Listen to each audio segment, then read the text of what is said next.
It's been a long time since that incident, and I haven't really shared this with anyone in my current life. Tonight I have some good wine, and I feel like letting my fingers do the talking.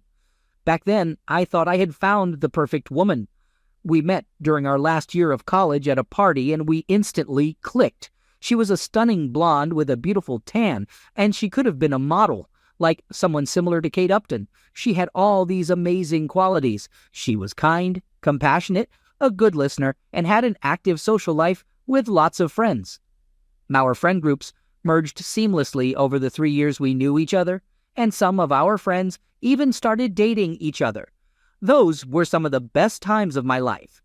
I was pursuing a post-grad degree in finance, while she had a degree in contractual law. We both ended up being successful in our respective fields, but let me tell you, I wasn't too shabby in the looks department either.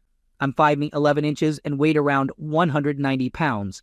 I enjoyed going to the gym and staying fit. I may not have been a super athlete, but let's just say I had a good physique. However, despite my appearance, I was always pretty shy and hadn't been in many relationships before meeting her.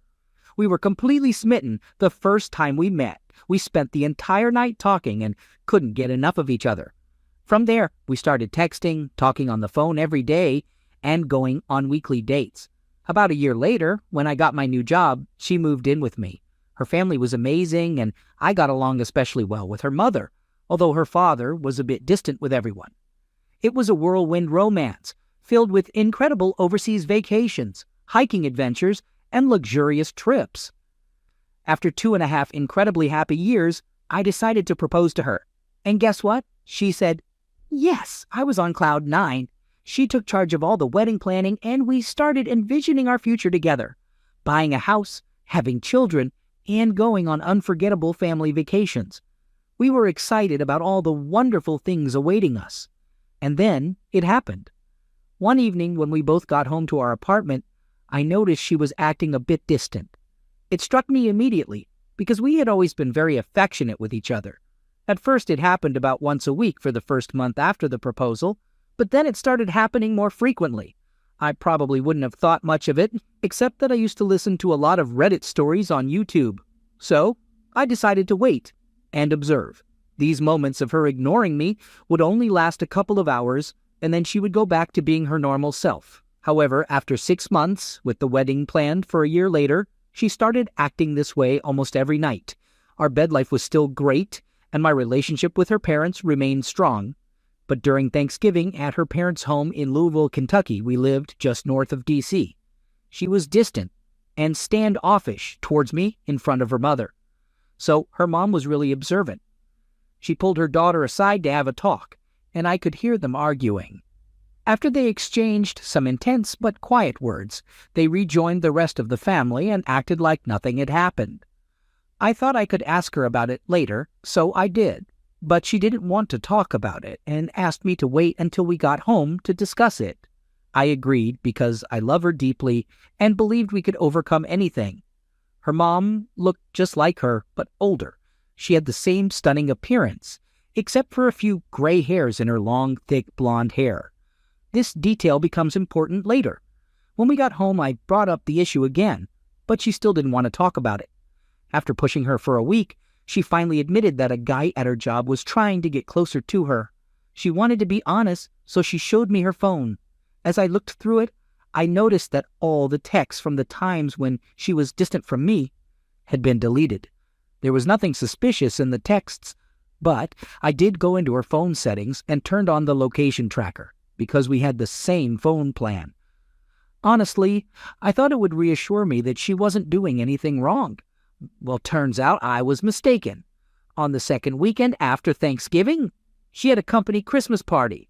I had planned to go with her, but I got hit with food poisoning and had to cancel. Her friend came to pick her up from our apartment since they were planning to have a wild night out and had a designated driver. I told her to have a great time and that I'd see her in the morning. So there I was, throwing up my insides and barely able to leave the toilet for more than 30 minutes. Despite feeling miserable, I grabbed my phone and kept an eye on her location. First, she was at a restaurant, then at the party venue, and later at a bar. None of this worried me until I saw her phone stop at a downtown hotel. At that point, I was feeling awful in more ways than one. I was projectile vomiting from both ends and feeling emotionally drained. Exhaustion finally took over, and I fell asleep around 2 a.m. When I woke up at 7 a.m., I saw that she was still at the hotel. So around noon, she finally comes back home, and I'm feeling better. She showers me with affection, and I casually bring up the previous night without mentioning anything about knowing her whereabouts. She tells me about the restaurant, party, and bar, but then claims she went to her friend's place to crash for the night. That was the first lie. Over the next 3 months, she starts working later and later, 3 to 4 days a week. As I begin to question her about it, she becomes increasingly defensive. One evening, when my fiancé didn't come home until late, I talked to her mom. I asked her mom about their Thanksgiving conversation, and she confessed that she suspected her daughter might be cheating on our relationship based on how she interpreted her body language. Her mom also mentioned that their weekly text conversations had become more distant and less frequent. With all these thoughts and suspicions swirling in my head, I decided to keep them to myself. 2 weeks later, something happened at work. I got assigned a new project that required me to fly to the Midwest from Monday to Friday for the next 5 weeks, starting in 2 weeks. On top of that, it came with a salary increase. When I shared the news with my fiancé, she seemed genuinely happy for me. Little did I know that her excitement might not have been for the same reasons as mine. So, I went online and purchased 4 motion-activated spy cameras for our apartment. I strategically placed one in the living room entry area, one in the kitchen, one in our bedroom, and one that overlooked our hallway. These cameras were really small and connected to a hidden internet network so they couldn't be detected on our regular Wi-Fi network. I made sure to set up a password to secure the cameras, and then I just waited, keeping a watchful eye. During my first week away, she had her girlfriends over for 2 nights and never had to work late. However, on the 3rd night, a guy came over, and that made me furious. I was sitting in my hotel room, screaming at the screen and using every possible insult against her. They ended up going all the way, first on the couch and then in our bed. She contorted herself in ways I didn't even know were possible. The worst part was when I called her while watching them in action. She heard her phone ringing, signaled him to pause, and answered the call. I asked why she was out of breath, and she said she was at the gym working out. As soon as the call ended, she went right back to doing the dirty. When I finally returned home on Friday evening, I ignored her and went straight to bed. Early on Saturday, I woke up and went cycling without even realizing how far I was going. I was so upset that I ended up biking over 50 miles from our apartment. My longest ride before that was only 30 miles, but that day I managed to go 105.6 miles. When I returned, completely exhausted, I took a shower. Later that evening, she and I went out with our friends, had a good time, and consumed quite a bit of alcohol. Is it considered an act of breaking up when the person you're about to break up with is completely unaware? I was feeling overwhelmed inside.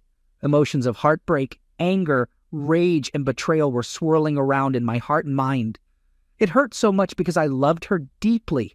It was hard to believe that she, who used to be so attentive, seemed completely unaware of what I was going through. Finally, I opened up to one of our mutual friends, and he revealed that they all knew about the situation for months. I was shocked to hear that they had been aware, yet nobody bothered to say a single word to me. That's why they gradually stopped inviting us to hang out with them. Looking back, I realized that about 3 months earlier, the invitations became fewer and fewer for me. So I decided to make an effort to win her back. The following weekend, I planned an entire weekend filled with spoiling her in every possible way.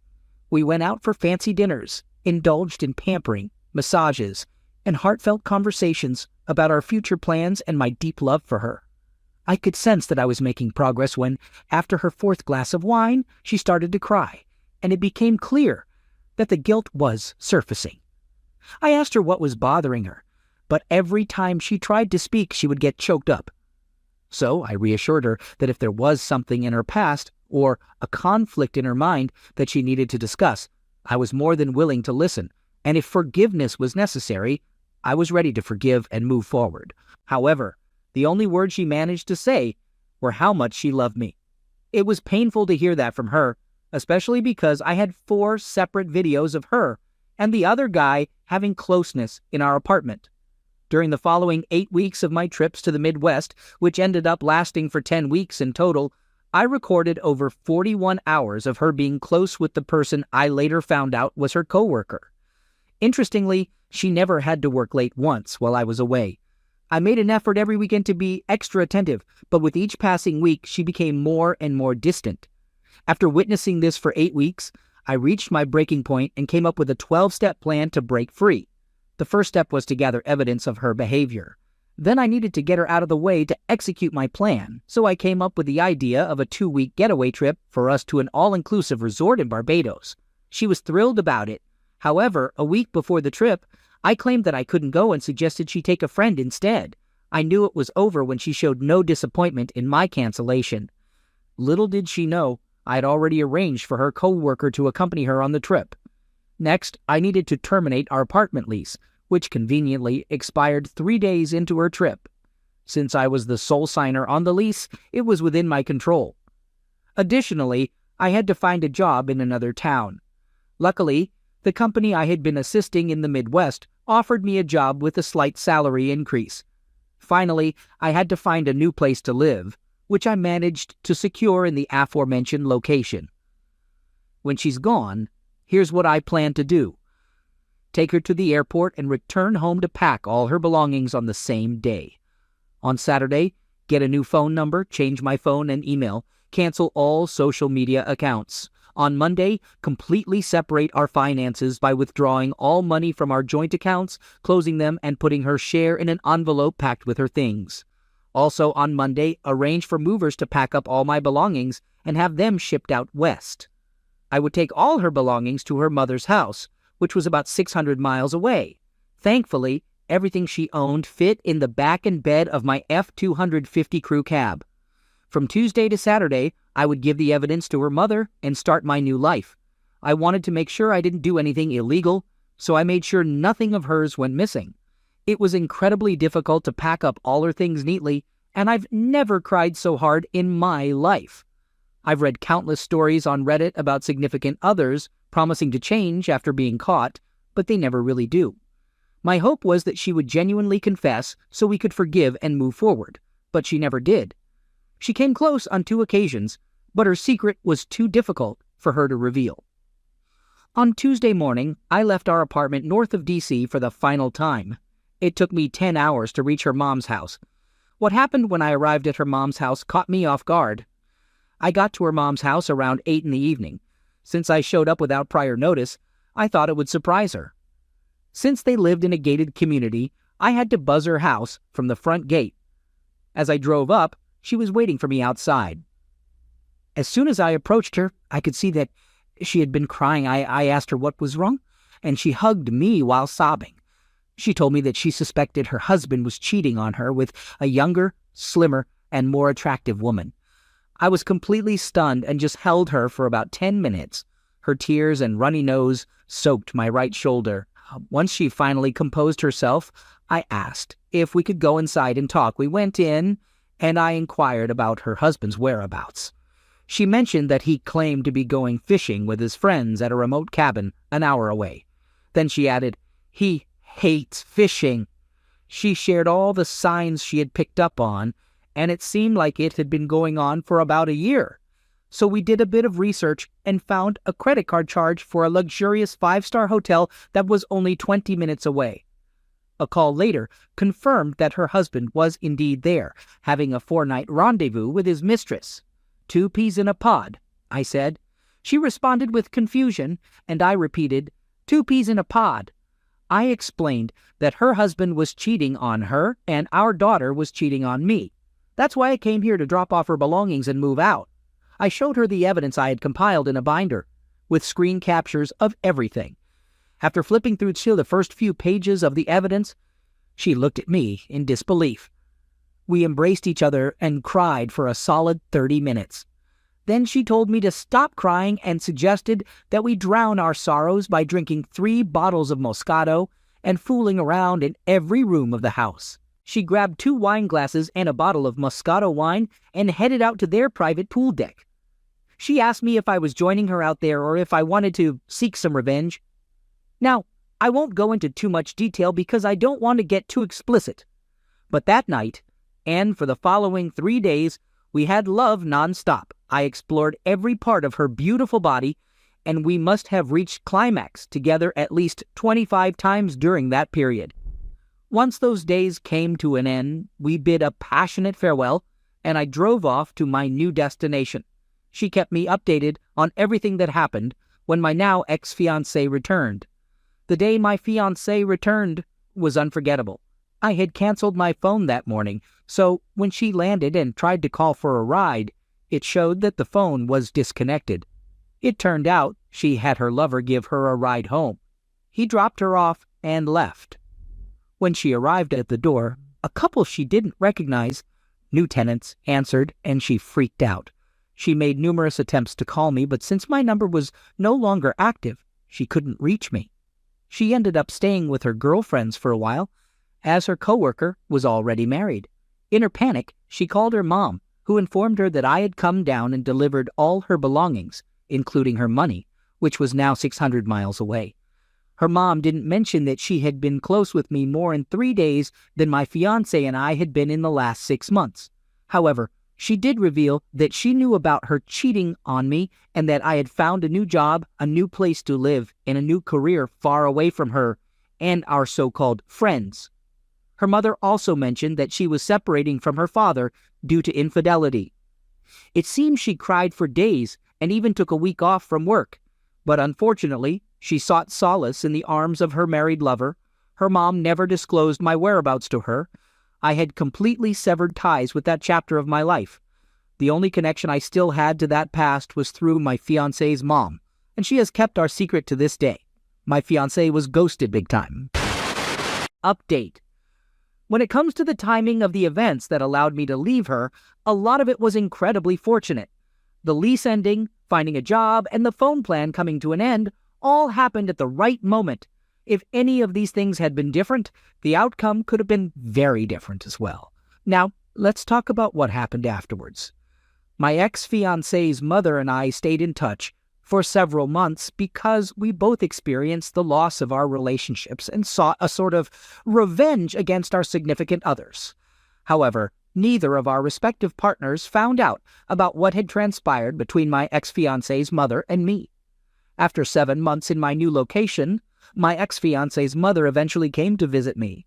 But I want to clarify that, much to the disappointment of many of you, we only talked. We both felt regret for what had happened between us, recognizing that it was a result of the past and the intensity of the moment, many intense moments, to be exact. She mentioned that her daughter knew she knew my whereabouts and was very upset that she wouldn't reveal my location. She asked if she could tell my ex-fiancé where I was and provide her with a way to contact me. However, I requested that she refrain from informing her because I had moved on to my new life. Ex-fiancé's mother and I had lengthy conversations about the possibility of her and her significant other reconciling and working things out. She shared that her husband was deeply remorseful and confessed everything. It was overwhelming for her, and she asked him how he planned to regain her trust.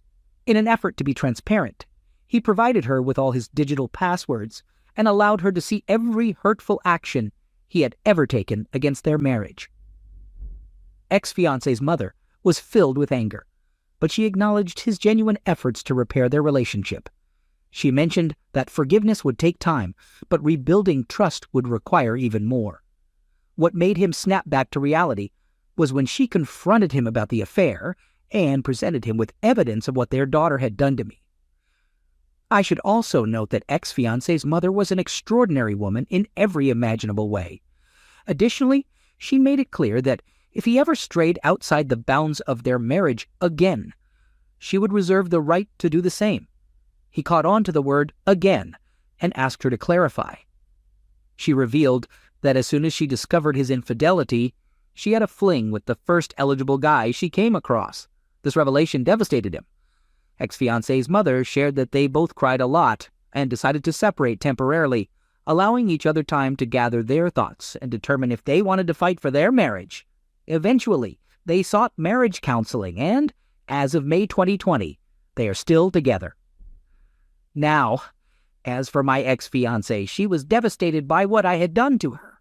When she finally went to her parents' place to collect her belongings, she was confronted with evidence of the affair, which left her extremely embarrassed.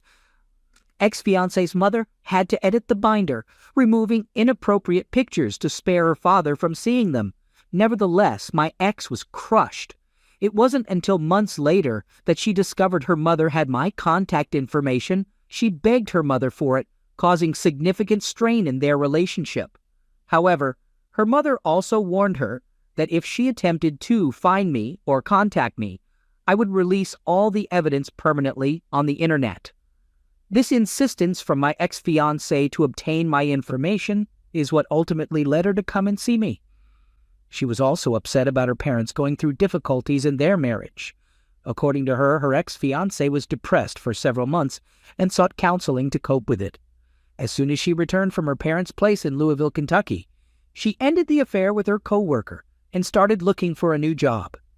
Recently, in December 2019, I learned that she got married and now has 2 beautiful twin daughters with a good man. According to her mother, she still resides in the D.C. area and works from home, thoroughly enjoying her new life. I'm glad she was able to turn things around and find happiness again. I recently decided to get rid of all the incriminating evidence I had on my ex-fiancée because I didn't want to be the type of person who holds someone hostage for the rest of their life. I asked her mother to convey this message to my ex-fiancé. If I were in her shoes and received such bombshell information, it would have caused me many sleepless nights. As for myself, well, let's just say I am satisfied with my current life. Ex-fiancée's mother and I talked every few months initially, but now we talk once, maybe twice a year.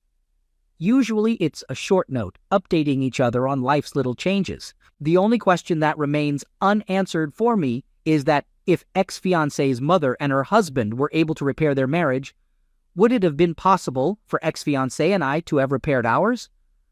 But I never gave it the chance. One can only speculate. Our lives are on vastly different planes now.